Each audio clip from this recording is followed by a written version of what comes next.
বন্ধুরা last Friday মানে previous trading সেশনে ইউএস মার্কেট একটা বিশাল বড়সড় জবরদস্ত ক্রাইসিস দেখেছে, যেখানে লাস্ট 12 মাসের সব থেকে লোয়েস্ট একদিনের ট্রেডিং সেশনে ক্লোজিং দেখিয়েছে।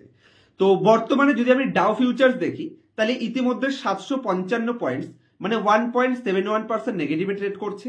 ন্যাসড্যাক লাস্ট ট্রেডিং সেশনে 2.2% মানে 438 পয়েন্ট নেগেটিভে ক্লোজিং দিয়েছে, যেটা একদিনের ট্রেডিং সেশন হিসেবে বিশাল বড় ডাউনফল। আর যদি আমি ডাওকে দেখি মানে ডাও জোন্স, সেটা 748 পয়েন্টস নেগেটিভের সাথে ক্লোজিং দিয়েছে, 1.69% নেগেটিভ। আর S&P 500 যেটা 106 পয়েন্টস নেগেটিভে ক্লোজিং দিয়েছে, 1.74% নেগেটিভ। আর এই যে টোটাল ইউএস মার্কেটের মেইন চারটে ইন্ডেক্স অ্যাভারেজ 1.7 থেকে 2.2%-এর মধ্যে নেগেটিভে ওয়ান ডে ক্লোজিং দিয়েছে, এটা লাস্ট 13খানা মাসের মানে এক্সপার্টদের মত অনুযায়ী তাদের অ্যানালাইসিস বলছে ডিসেম্বর 2023-এর পর থেকে এটা একদিনের ট্রেডিং সেশনের সব থেকে বড়সড় ক্র্যাশ অথবা সব থেকে বড়সড় একদিনের ডাউনফল। তো এখন কোশ্চেন হচ্ছে, ইউএস মার্কেট হঠাৎ করে এত বড় ডাউনফলের জন্য সোমবার দিন মানে কালকে মানডেতে যখন আমাদের ইন্ডিয়ান মার্কেট ওপেন হবে তখন আমাদের মার্কেটের জন্য এটা কতটা নেগেটিভ সেন্টিমেন্ট হতে পারে? কারণ বর্তমানে ইন্ডিয়া স্টক মার্কেট একটা কন্টিনিউ বেয়ারিশ ফেজের মধ্যে আমরা যাচ্ছি, অলমোস্ট আমরা কারেকশন থেকে ক্র্যাশের সম্মুখীনের দিকে ঢুকতে চলেছি। তো এই ইউএস মার্কেট যেটা টোটাল গ্লোবাল মার্কেটের মেন রাজা মার্কেট, তারা যদি ডাউনে যায় তার জন্য আমাদের ইন্ডিয়ান মার্কেট কতটা ডাউনে যাওয়ার চান্স রয়েছে এবং আমাদের ভীত হওয়ার কোনো চান্স এখানে রয়েছে কিনা, সেই পয়েন্টসটার সিম্পল অ্যান্সার লুকিয়ে রয়েছে ইউএস মার্কেট প্রিভিয়াস ট্রেডিং সেশনে মানে লাস্ট ফ্রাইডেতে কেন ডাউনে গেছে। তো চলুন তিনটে রিজনের জন্য ইউএস মার্কেট মেইন ডাউনফল ধরা হচ্ছে সেই তিনটে পয়েন্টস আমি আপনার সাথে এক এক করে কভার করব। আর মনে করছি এই তিনটেই হচ্ছে মেইন দায়ী ইউএস মার্কেটকে লাস্ট প্রিভিয়াস ট্রেডিং সেশনে ডাউনে নিয়ে যাওয়ার জন্য। যার মধ্যে সবার প্রথম রিজন হলো ডোনাল্ড ট্রাম্পের ট্যারিফ। ডোনাল্ড ট্রাম্প নিজেই হয়তো এটা জানেন, কারণ ডোনাল্ড ট্রাম্প এর আগেও যখন প্রিভিয়াস বারও যখন ডোনাল্ড ট্রাম্প ক্ষমতা এসেছিল তখন এইভাবেই তিনি মার্কেটকে আপ ডাউন করিয়েছিলেন, কারণ ডোনাল্ড ট্রাম্পের এটাই স্বাভাবিক নেচার। তো ডোনাল্ড ট্রাম্প নিজে যে রেসিপ্রোকাল ট্যারিফ লাগাচ্ছে সে কারণে অবশ্যই গ্লোবাল মার্কেটেও নেগেটিভ সেন্টিমেন্ট, কিন্তু ট্যারিফের জন্য ইউএস মার্কেটেও কিন্তু বিশাল বড় একটা ইনফ্লেশনের ভয় চলে আসছে, আর ইনফ্লেশন ডেটাও কিন্তু সেই একই সাইন দেখাচ্ছে। তো ডোনাল্ড ট্রাম্প যেহেতু রেসিপ্রোকাল ট্যারিফ লাগাচ্ছে, যে কারণে ইউএস মার্কেট সেটাকে নেগেটিভ নিচ্ছে, কারণ ইউএস মার্কেটে কিন্তু কনজাম্পশন রেট কমে যেতে পারে, আর যেটা ইনফ্লেশনকে ইনক্রিজ করতে হেল্প করবে, আর সেটা ইউএস মার্কেটের জন্যই নেগেটিভ। তো অ্যাকচুয়ালি ডোনাল্ড ট্রাম্প যেটা করছে সেটা হয়তো লং রানে বেনিফিট দেবে, কিন্তু স্টক মার্কেট কিন্তু শর্ট টার্ম বেনিফিটকে খোঁজার চেষ্টা করে, short term oriented decision market নিয়ে থাকে। তো সেই হিসেবে ডোনাল্ড ট্রাম্পকে কিছুটা শান্ত করার জন্য অন্ততপক্ষে এই নেগেটিভ নিউজটা আমার মতন রিটেল ইনভেস্টরের জন্য এটা একটা পজিটিভ হিসেবে দেখা উচিত বলে আমি মনে করছি। আর নেক্সট পয়েন্টে যদি আমি কনজিউমার সেন্টিমেন্ট ডেটা দেখি তাহলে এটাও কিন্তু ইন্ডিয়ান মার্কেটের জন্য একটা পজিটিভ সেন্টিমেন্ট প্রোভাইড করছে। কনজিউমার সেন্টিমেন্ট ডেটা যেটা প্রিভিয়াস উইকে রিলিজ হয়েছে সেখানে 10% ডিক্লাইন দেখা গেছে। আর কনজিউমার সেন্টিমেন্ট রিলেটিভ ইন্ডেক্স যদি ডাউনে যায় তাহলে সেটা বোঝায় যে ইউএস মার্কেটে কনজাম্পশন রেট কতটা ডাউনে যাচ্ছে, যেটা কিন্তু ট্যারিফের এগেনস্ট কাজ করবে, অ্যাকচুয়ালি ইন্টারেস্ট রেটকেও কিন্তু ডাউনে আসতে বাধা দেবে। আর ইউএস মার্কেটে যদি প্রবলেম আসে সেটা ইন্ডিয়ান মার্কেটে এফআইআই ইনফ্লোর জন্য যথেষ্ট পজিটিভ সাইন হিসেবে দেখা যেতে পারে। এবং 3 নম্বর পয়েন্টস যেটার জন্য অ্যাকচুয়ালি ইউএস মার্কেট ডাউনে এসছে সেটা হচ্ছে 5 ইয়ার্স ইনফ্লেশন আউটলুক। যদি আপনি দেখেন তাহলে লেটেস্ট ডেটা অনুযায়ী যদি এই সমস্ত রেসিপ্রোকাল ট্যারিফগুলো কন্টিনিউ চলতে থাকে এবং ডোনাল্ড ট্রাম্প অ্যাকচুয়ালি যতটা ট্যারিফের কথা বলছে সেই হিসেবে 3.5% নেক্সট 5 ইয়ারের ইনফ্লেশন আউটলুক রয়েছে, যেটা 1995 থেকে 2025 পর্যন্ত সব থেকে হাইয়েস্ট। তো ইজিলি আমি বুঝতে পারছি যেটা ইন্ডিয়ান মার্কেটের জন্য কিন্তু বিশাল বড় পজিটিভ সাইন হতে পারে, কারণ যেই এফআইআই ইন্ডিয়ান মার্কেট থেকে ইমার্জিং কান্ট্রিগুলোর থেকে ক্যাপিটাল উঠিয়ে নিয়ে ইউএস মার্কেটে ইনভেস্ট করছে তাদের মার্কেটে কিন্তু সব থেকে বড় প্রবলেম হয়তো আসতে চলেছে। কারণ প্রাইস হিসেবে যদি আপনি দেখেন তাহলে ইউএস মার্কেট প্রিভিয়াস আমি একটা ভিডিওতে ইনডেপথ ডেটা আমি আপনাদের বুঝিয়েছিলাম যে ওখানে কিন্তু actually market cap two GDP ratio সেটা এক্সট্রিমলি হায়ার লেভেল চলছে। তো সেই হিসেবে ইউএস মার্কেট বর্তমানে ইন্ডিয়ান মার্কেট থেকে একটু হায়ার ভ্যালুয়েশনে রয়েছে মার্কেট ক্যাপ টু জিডিপি অনুযায়ী। অবশ্যই প্রিভিয়াস ভিডিওটা দেখে নেবে, আমি ডিটেল অ্যানালাইসিস সেই ভিডিওতে করেছিলাম, প্রিভিয়াস 1 মাস আগেই আমি এইসব পয়েন্টস ডিসকাস করেছিলাম। এবং এই নেগেটিভ নিউজগুলোর জন্য ইউএসএ যদি আমি টপ 6খানা কোম্পানি উঠিয়ে নিই, তাদের জবরদস্ত একদিনে কালেকশন দেখেছে। যার মধ্যে টেসলা, এলন মাস্কের কোম্পানি, যিনি অ্যাকচুয়ালি ইউএসকে এখন চালনা করছেন। ডোনাল্ড ট্রাম্প তো শুধু নামে রাজা হয়েছেন, কিন্তু অ্যাকচুয়ালি পেছন থেকে সমস্ত কাজ করছেন এখানে টেসলার মালিক। তো অবশ্যই আমি মনে করবো ইলন মাস্কের কোম্পানির জন্য এটা নেগেটিভ হতে পারে। ইনফ্লেশন রিডিউস হলে তার কোম্পানিতে ইম্প্যাক্ট আসবে। যেখানে টেসলা লাস্ট ট্রেডিং সেশনে 4.6% ডাউনে গেছে। অ্যামাজনের মতন কোম্পানি 2.8% ডাউনে ক্লোজিং দিয়েছে। এনভিডিয়াতে এখন বর্তমানে সব থেকে হাইয়েস্ট গ্রোয়িং কোম্পানি ওভারঅল ওয়ার্ল্ডে, সে কোম্পানি 4% ডাউনে গেছে। তার সাথে ওয়ালমার্ট 2.5% কনজামশন রেট ডাউনের জন্য ডাউনে গেছে। এবং তার সাথে গুগল যদি আমি দেখি 2.65% ডাউনে ক্লোজিং দিয়েছে, এবং মেটা মানে ফেসবুক 1.6% ডাউনে ক্লোজিং দিয়েছে। তো এই সম্পূর্ণ ডেটাগুলোর মাধ্যমে ক্লিয়ার কাট বোঝা যাচ্ছে এটা ইমার্জিং কান্ট্রিগুলোর জন্য, বিশেষ করে ইন্ডিয়ার জন্য এটা একটা পজিটিভ সাইন হতে পারে। আগের দিন আমি আপনাদের আরো 3টে ডেটা দেখিয়েছিলাম, যেটা যদি আমি মানে ইউএস মার্কেটের ট্রেজারি বন্ড ইল্ড দেখি 10 বছরের, সেটাও ধীরে ধীরে নেগেটিভ আসার সাইন দেখাচ্ছে। ডলার ইন্ডেক্স সেটাও ধীরে ধীরে নেগেটিভের দিকে আসছে, এবং তার সাথে ইউএস মার্কেট ধীরে ধীরে নেগেটিভের দিকে আসছে, এবং ইউএস ইনফ্লেশনও নেগেটিভ সাইন দেখা যাচ্ছে। তো অবশ্যই সবকিছু মিলিয়ে মিশিয়ে ইউএস মার্কেটে যত বড় প্রবলেম, সেটা অবশ্যই গ্লোবাল মার্কেটের জন্য নেগেটিভ সাইন। কিন্তু মাথায় রাখতে হবে এটাই সঠিক টাইম যে এফআইআই আবার সেখান থেকে কনভার্ট করে ইন্ডিয়ার মতন ইমার্জিং কান্ট্রিতে ইনফ্লো করতে পারে। তো অবশ্যই এটাকে পজিটিভ হিসেবে দেখা দরকার। শর্ট টার্মে যদি একদিন বা দুদিন ইন্ডিয়ান স্টক মার্কেট কোনো ডাউন ট্রেন্ড দেখিয়েও দেয়, সেটা আমাদের মার্কেটের জন্য great golden entry level opportunity create করবে।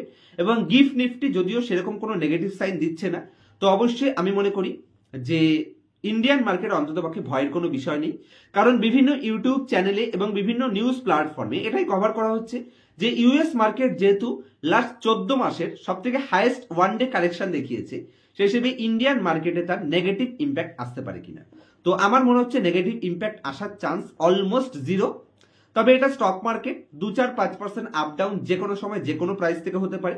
তবে একটু লং টার্ম ইনভেস্ট করুন। যাদের মিনিমাম একটু লং টার্ম ভিউ রয়েছে তাদের জন্য এটা গোল্ডেন অপরচুনিটি।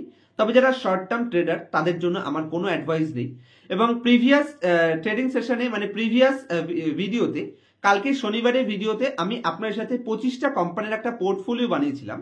অনেকের হয়তো সেই পোর্টফোলিওটা বুঝতে পারছে না যে সেই পোর্টফোলিওটার মধ্যে আমি কেন ওভার ডাইভার্সিফিকেশন করিনি, এবং সেই মানে সেক্টর ওয়াইজ, এবং তার সাথে সেখানে ব্যাংকিং এবং এনবিএফসি সেক্টরের এক্সপোজার কেন বেশি রয়েছে। মাথায় রাখবেন সবার প্রথমে ব্যাংকিং এবং এনবিএফসি ইন্ডাস্ট্রি ইন্টারেস্ট রেট কাটে সব থেকে বেস্ট বেনিফিশিয়ারি হয়। আপনি হিস্ট্রি উঠিয়ে দেখতে পারেন। এবং বর্তমানে সেক্টর রোটেশনে সব থেকে বড় অপরচুনিটি ব্যাংকিং এবং এনবিএফসি কোম্পানিগুলোর মধ্যে রয়েছে, যে কারণে আমি ম্যাক্সিমাম এক্সপোজার ব্যাংকিং এবং এনবিএফসিতে দেওয়ার চেষ্টা করেছি, যাতে করে ভবিষ্যতে ডাউনসাইড রিস্ক কম থাকে এবং আপসাইডে বড় পোটেনশিয়াল আপনারা নিতে পারেন। এবং তার সাথে অনেকেই কোশ্চেন করেছেন, দাদা আপনার সিলেকশনের 25খানা কোম্পানির মধ্যে কোনো ট্রেন্ডিং কোম্পানি কেন নেই, কেন কোনো রিনিউয়েবল এনার্জি কোম্পানি নেই। এনার্জি কোম্পানি কিন্তু আমি ওখানে অ্যাড করেছি, কোনো রিনিউয়েবল এনার্জি অ্যাড করিনি। এবং তার সাথে আমি এখানে কোনো ধরতে পারেন ওয়েস্ট ম্যানেজমেন্ট কোম্পানি অ্যাড করিনি, এবং তার সাথে সেখানে আমি ওয়াটার ট্রিটমেন্ট টাইপের কোনো কোম্পানি অ্যাড করিনি।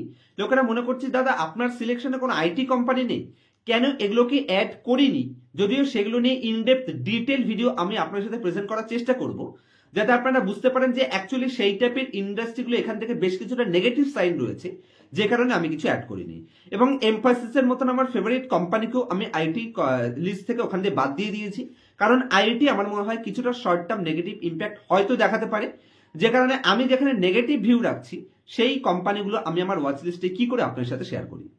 এবং তার সাথে কোনো ট্রেন্ডিং কোম্পানি আমি অ্যাড করিনি এ কারণেই, কারণ আপনি ওয়াটার ট্রিটমেন্ট সেগমেন্টে কোনো সেরকম কোম্পানি অ্যাভেলেবেল পাবেন না, যে কোম্পানিগুলো একটা অ্যাভারেজ পিইজি রেশিওতে পাচ্ছেন অথবা গ্রেট ভ্যালুয়েবল পজিশনে পাচ্ছেন। যে কারণে মার্কেট সেন্টিমেন্ট যদি কোনো কারণবশত সেক্টর রোটেশন হয়ে যায়, তাহলে সেই কোম্পানিতে আপনারা জবরদস্ত ফেসে যাবেন। যেরকম অতীতে 7-8 মাস 1 বছর ধরে আমি বারবার আপনাদের রেলওয়ে, ডিফেন্স এই টাইপের কোম্পানিগুলো থেকে সাবধান করেছিলাম, সেই মুহূর্তে লোকেরা বুঝে উঠতে পারেনি, কিন্তু আজকে দেখুন কোম্পানিগুলো এক একটা 40-50% ডাউনে।